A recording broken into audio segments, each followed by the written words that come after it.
suis médecin, pédiatre, cancérologue, chercheur, administrateur d'entreprise, notamment une entreprise du CAC 40, mais aussi un certain nombre de biotech à travers le monde. Mais maintenant, je suis surtout fondateur et président d'une entreprise, l'Auberge de la Petite Casserole, qui est une entreprise sociale, solidaire, inclusive, qui opère un restaurant au sein d'un village, le village de Revesse-des-Brousses. Cette entreprise emploie des personnes souffrant de handicap intellectuel de développement dans le spectre de l'autisme, la trisomie 21 ou autre. Ce sont des personnes qui sont employées au SMIC, ou un peu plus en fait, en CDI, et qui sont intégrées d'une manière complètement normale. C'est une entreprise qui n'est pas saisonnière, qui est ouverte toute l'année, et qui offre donc une opportunité réelle d'inclusion. Le savoir-faire de l'entreprise, il est double. Il est d'une part dans l'inclusion et d'autre part dans la reconnaissance et la mise en œuvre des facteurs de succès.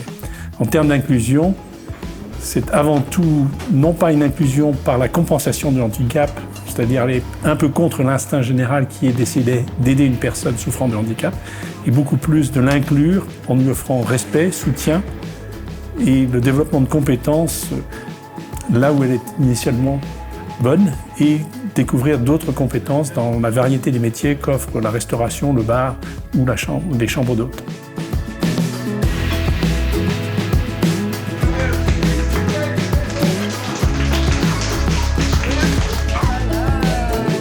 Ce savoir-faire permet aux personnes de développer des compétences, d'avoir un véritable sentiment d'appartenance au sein de l'équipe et donc une autonomie qui non seulement s'observe dans le cadre du travail, mais aussi dans le village. Ce sont des gens qui maintenant habitent au sein du village et ont le sentiment d'appartenir sans ambiguïté à la communauté, à l'écosystème social au sein duquel on vit. Au contact d'autrui, ça donne des gens qui sont rayonnants et qui créent de la vitalité, du respect mutuel. Les projets, c'est d'abord et avant tout d'établir et de maintenir la pérennité de cette entreprise et donc des emplois inclusifs. Mais c'est aussi de répliquer ce modèle dans d'autres milieux ruraux attenants. Et surtout, un projet qui nous tient à cœur, qui est d'établir une ferme maraîchère au pied du village, associée à du logement inclusif. Ce qui nous rend le plus fiers, ce sont essentiellement trois choses. La première, c'est la vitalité que ça crée au sein du village par l'inclusion. La deuxième, c'est la démonstration qu'une entreprise commerciale est capable de créer cette inclusion. C'est une entreprise qui a doublé son chiffre d'affaires en moins d'un an, qui emploie 12 personnes, 9 ou 10 temps plein équivalents, mais dont 6 personnes souffrant de handicap.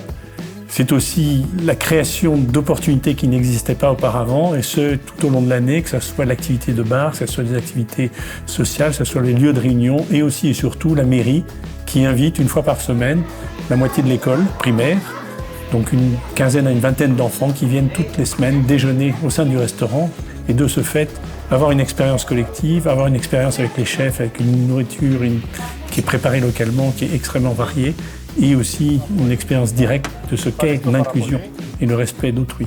Le vivre ensemble représente le fait qu'il est bien de faire ce qui est juste et bon, et que ça crée de l'appartenance, du respect et de la joie.